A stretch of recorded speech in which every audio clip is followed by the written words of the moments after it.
Welcome everyone to the Needle Drop First World Report. Our top story, AI is taking over everything. Oh my god. The robots are going to destroy everything. The robots are going to destroy your music. The robots are going to destroy your job. The robots are going to destroy your sex. And maybe some of you in the comments are like, haha, I don't care. I wasn't having sex anyway. You're not going to be allowed to do the other stuff that you do alone too. That's also going to be illegal and completely replaced by robots. And when I say replaced, it's not like a robot's going to be doing it for you in a cool, fun way. It's going to be in a bad, not so fun way. And believe me, trust me, I know these things. I have 110% accuracy with respect to predicting the future, which makes this not so much a news report as much as yes, hello, hi, hello, I'm the psychic. I think you might have had a dad recently. I know these things. I'm talking to the ghosts and talking to you because this is another episode of Let's Argue, where I hop on the internet, I take your hot takes, your unpopular questions, your tough questions, and I respond to the best ones. And the theme of this video is best and most underrated music of 2025. Strangely, weirdly, surprisingly, I wanted to know what your favorite music of the past year has been, and yeah, let's like hash it out right now. Live, Laugh, Love by Sweatshirt is so nice to see him come full circle from edgy teenager to sober-minded father. No, that is true, and personally I am happy to see Earl's personal and artistic growth over the years. It certainly makes his new album interesting, and I would enjoy to see him in a better place than, you know, kind of see him make some rap songs over and over and over again. And look, I say this as somebody who actually enjoyed Live, Laugh, Love quite a bit. It would be good with all of this, you know, experience and knowledge and so on and so forth that, you know, Earl has accumulated over the years, to see him, like, you know, just put it to work a little bit more in terms of how he structures and builds his songs out. As good as it is to sort of hear him in a better place emotionally, it would be awesome to also like kind of feel that in the way the music vibes a little bit too. I know he's a low-key dude, but like how he kind of acts in his everyday life and how he, you know, sort of seemingly handles himself in social situations from what has been, you know, caught on camera and the like. We know he's not always as like, you know, sleepy as he portrays himself to be on the mic. I mean, I know it's a stylistic and aesthetic choice at the end of the day for sure. Nor do I expect Earl to start coming out with, you know, like jock jams that'll get like, you know, the arena going crazy. But I don't know, something a little more energetic and straightforward in the future would be cool, maybe. Balloonerism keeps getting forgotten because it came out so early in the year, but man, it is such a nice album that has really grown on me since my first listen, and I'm very glad that Mac Miller's estate is treating his legacy with this level of care. I am happy that that is the case, though. I don't know if I would entirely agree that that is the reason the record is, like, you know, getting forgotten. I mean, after all, the FKA Twigs album Eusexua came out toward the start of this year, and people still very much remember that. And I don't know if it's so much a case of, like, balloonerism being forgotten per se, or, like, you know, it just kind of slipping from people's minds. It is, like, a posthumous album, even if it is a very good posthumous album. And again, regardless of how quality a record like that is, I feel like that's really only going to like penetrate into some of the most hardcore fans for that artist, especially with this being like Mac's second posthumous record. And obviously, you know, there's like a no massive, huge promotional push or single behind this project in the same way that there would likely be behind a record where he was like alive and actively promoting it. So again, I agree. It's a good album. It's a quality album. It's a record that I think all people who care about his music should listen to. But, you know, there are some case-by-case conditions going on here to where this record is only going to get so much buzz despite its quality, unfortunately. Backxwash, Only Dust Remains. The musical progression, the flow, the way that so many of the songs start out so dark and end on an uplifting and hopeful note. Perfect album. Yeah, I do really think this is like Backwash's probably best project to date, and potentially a record that could be a gateway into her greater catalog, maybe a good starter for listeners who might not necessarily get down with the super noisy, super heavy, dark, metal-tinged, and industrial sounds and aesthetics of her previous records, which are great, are killer, are heavy, are powerful. But having experienced and enjoyed a lot of those records up until this point, it's very heartwarming and moving to kind of see Backxwash lyrically has come to, I guess, like better understand and accept her pain and trauma and basically allow it to be embodied in a way that is a bit sweeter, more measured on this new record. To the point that previous comment was making earlier about seeing Earl's growth over the years, I very much feel 2-3 times more the same way about this new Backxwash record too. Miley Cyrus's Something Beautiful is my album of the year for its immaculate instrumentals and vocal talents from Miley too. Sad, even after a huge hit like Flowers, the album became unknown even among the Miley fans. Man, it is so disheartening to see this album fall flat on its face, not only critically, but among many of, the pop stans and girlies on the internet too, which is really disappointing and shitty, honestly, because it just communicates to me as a music critic, as a fan of music, as somebody who likes to hear artists undergo album cycles that are daring and ambitious and, serve as a challenge to not just the artists, but their listeners too, that the reaction to this record just to me says that there are just some artists whose audiences, unfortunately, are going to hold them back and basically disincentivize them from doing anything fun or creative or left field, surprising in any way. Because, from the most hardcore Miley stans, some of whom, have been down my throat over not liking some of her previous records, I've been told for years I should be better appreciating Miley's talents in music because,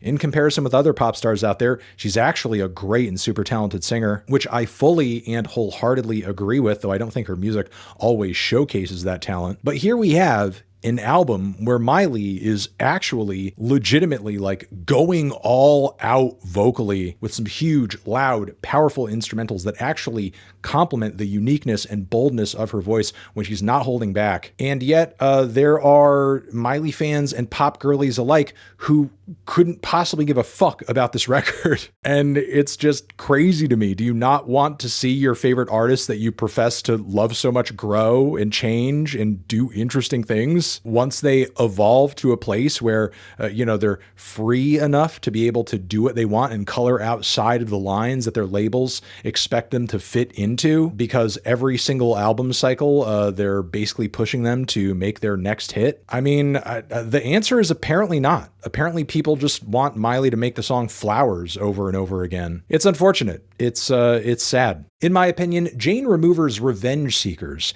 Every time I listen to the album, I am impressed by how detailed, unique, and overloaded the music is. The production is totally crazy and experimental, but it still creates catchy tunes and is quite poppy. Jane has created a very unique sound with this album. Love the righteous and spiritual lyrics, by the way. Yeah, when Jane said, what was it? Jesus never had it with a freak bitch. She meant it. But with that being said, this is most definitely one of my favorite pop records of the year, and it really, truly is for its maximalism. And look, when it comes to extreme music out there these days, rage music, pop and the like, there's no shortage of loud and abrasive shit at the moment, especially in the underground. But what I think makes Jane with this record special, and again, I'm very much agreeing with a lot of what you said here and echoing it, is that the hooks and the pop sensibilities really shine through the mayhem, shine through the chaos, shine through the noise in a way that it just does not with a lot of these artists who I think are just sort of preoccupied with the noisiness of their sound and forget to do anything memorable as they are creating that mayhem and just kind of allow a lot of it to float by like just a noisy buzz or breeze, again, without much thought about what's going to make this actually stick. And I think that's what Jane is doing here. And, a lot of it could come down to the fact that she's been writing a lot of different types of songs and different styles for years. And she has showcased herself to have quite a bit of pop sensibility in the past with other styles of music. So it's just kind of translating over over to what Revenge Seekers is doing as well. Magic Alive by McKinley Dixon, such a beautifully wrapped and produced concept album that makes you reflect on family, friendship, and the things you would do for your loved ones. I also love that Dixon recruited people from his hometown for all that instrumentation. One of the best rap records of 2025, hands down. And, you guys should most definitely check out my interview with McKinley as well. We do actually talk about the instrumentation on the album. And some of the musicians on this LP McKinley worked with prior to this record, which sort of explains why the instrumental and compositional chemistry on this LP is so damn good. But yeah, I mean, I've praised this record before. I'll praise it again. Really no question in my mind as to whether or not it's one of the best of the year, if not the hip hop album of the year, at least in the eyes of some. Obviously, you guys know that I do be loving some clips. But what McKinley is doing right now, I really see as like, an amazing extension of what artists like The Roots were providing back in the day in terms of those thoughtful, passionate rhymes and just super live, awesome, dynamic, jazzy instrumentation. The Clearing by Wolf Alice. The arrangements on this album are tremendously beautiful, and Ellie's vocals are just out of this world. This literally feels like a modern equivalent of a Rumors by Fleetwood Mac, in my opinion. Whew, I don't know if I would go that far, but, honestly, at least some of what you're saying here I can agree with. I mean, given previous coverage and all that, I'm not really like the biggest Wolf Alice boy, but I can most definitely recognize that this is the band's best produced record to date, hands down. And I don't think I've heard Ellie go this hard vocally for the entirety of a Wolf Alice record up until this point. So it's definitely a big sounding album that I think most definitely scratches an itch, serves a demand that is out there in the alternative music sphere these days, especially with bands like The Last Dinner Party popping off. If you like your indie rock super over the top and lavish and extravagant, and there are times in every decade where that sort of seems to be a bit of a thing that people are looking for. Wolf Alice are most definitely serving that, even if the final result with this record didn't exactly stand out for me when it comes to stuff in this lane. Shish, Portugal the Man, such an interesting departure from their sound on the last album while also feeling like a return to form. I also really appreciate them being so vocal and angry about everything going on in the world right now. Definitely my favorite of the year. Damn, that's one of the most interesting picks for this video for sure. I cannot say I liked the Portugal the Man myself, but I did appreciate that they were doing some really wild post-hardcore and super loud rock stuff on the record, which I mean, if you know anything about the band's background, before they really started getting big in the kind of alternative indie psych sphere, that is the shit they were doing. I mean, personally, I've been enjoying the band's work to some degree since Censored Colors, which I think still stands as one of their best records, but also one of their most underappreciated too. But even though I can appreciate all of this about the band's history and context and progression, Shish was really just too way all over the place for me. Though honestly, I wouldn't mind hearing Portugal the Man go back in a louder, more aggressive direction with more tracks on future records. Ethel Cain's Perverts has stayed my album of the year since the year started. I'm not even a fan of her normal dreamy slowcore stuff, but I've always been into drone, ambience, and that album was and still is some of the most deep, dark, and harrowing ambient I've ever heard. I wish she'd put out more music like that. I mean, technically it was an EP, though, it is kind of strange to be putting out a 90-minute EP. Either way, I will, respect the labeling of this thing as a 90-minute EP and say I agree with a lot of what you're saying here. I mean, as many people know from my 6 out of 10 for Preacher's Daughter, I'm not the biggest Ethel Cain guy. And of the moments on that record I enjoyed, they really were the deepest, darkest, most sonically heavy and abrasive tracks. And I feel Perverts just kind of gives me that, with the occasional kind of slow moving ballad here and there. But the bulk of this project is just nothing but dark and crushing and nightmarish dark ambient. And honestly, it's really good stuff in this style when you have your average Ethel Cain fan throwing a complete shit fit on the internet. Why is she making music like this? She's scaring me. I'm sorry, are you not the same group of people constantly posting cannibalism memes on social media? And when you hear some droning bass and weird murmured vocals and distortion, you're ugh. Look, I don't profess to have heard every dark ambient album from this year, and there are some very good experimental EPs out there in 2025, the new Euboa EP. I actually liked a lot more than the recent album from that project, but Ethel most definitely.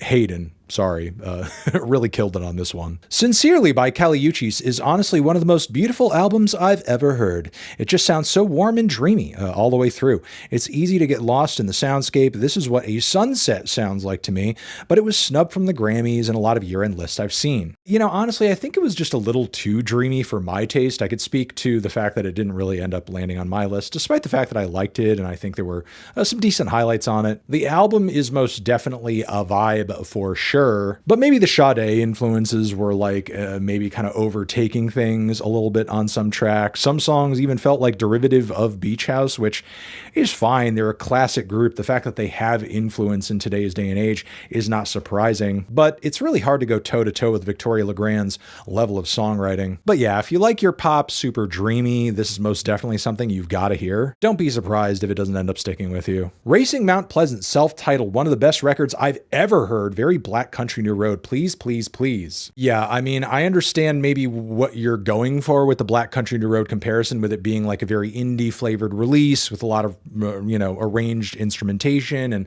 long song structures and so on and so forth. But I feel like Black Countries, as well as other bands in a similar lane to Racing Mount Pleasant here, usually have bolder orchestrations, more interesting vocals and song progressions that actually kind of lead to great payoffs. I didn't so much find that to be the case on this album. While there were some pretty moments and, cool and very sweet layers, and it's definitely more colorful and ambitious than your average indie rock album, I just really did not get much from this record every time I went back to it. Hurry Up Tomorrow was surprisingly slept on this year. It's super long, but it deserves to be, since it's the final chapter of a character/story that's seen a massive success and thoughtful evolution. It has both some of Abel's darkest and most wholesome moments. It's such a cinematic, satisfying finale. No, I agree, and I loved the album myself, but simultaneously, I feel like Abel is at a very odd point in his career where it's almost like he's outgrowing some of his fans who just want him to make super druggy, sad, depressive pop and R&B music,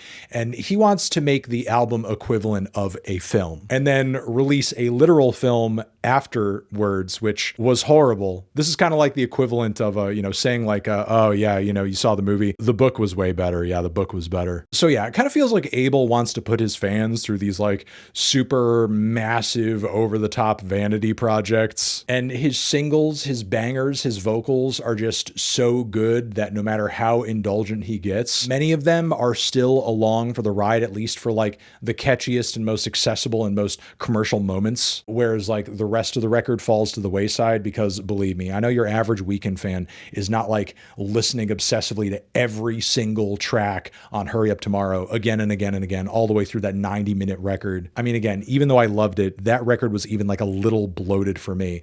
If there's anything standing in the way of that album being a 9 or even closer to a 10, it's that Abel didn't really edit himself effectively on that project. I mean, having a song like Timeless on that thing alone says as much. But yeah, sadly, that record's probably not landing too high on many year-end lists because it does have like a very limited appeal, as good as a lot of its tracks are, because even some hardcore Weeknd fans are not going to sift through this 90-minute monster. They want something that's more straightforward, more easy to get into. John Michael, Michelle, and Anthony James's Ego Trip is honestly my pick for rap album of the decade. The rapping is high energy throughout, but the large-scale Chipmunk soul production is really what it takes it to the next level for me. Sad you didn't review it. Honestly, I'm really glad to see an indie rap release doing as well as this album has over the past year. I'm glad people are loving it. I'm glad people are getting something out of it. But like amped rapping, soul chops, so on and so forth, like this record wasn't doing anything new or interesting with any of those sounds for me at all. And look, that's not to say the album isn't quality. It most definitely is. But again, when it comes to many of these sounds that I grew up listening to in hip hop throughout the 90s and 2000s, I just didn't really feel like this record was putting an interesting spin on much of any of it. I just kind of feel like this is a record that you're blown away by when you haven't heard too many releases in those lanes, which even if it is, that doesn't mean it's not good. It doesn't mean it's not listenable. It just wasn't really doing anything to stop me in my tracks.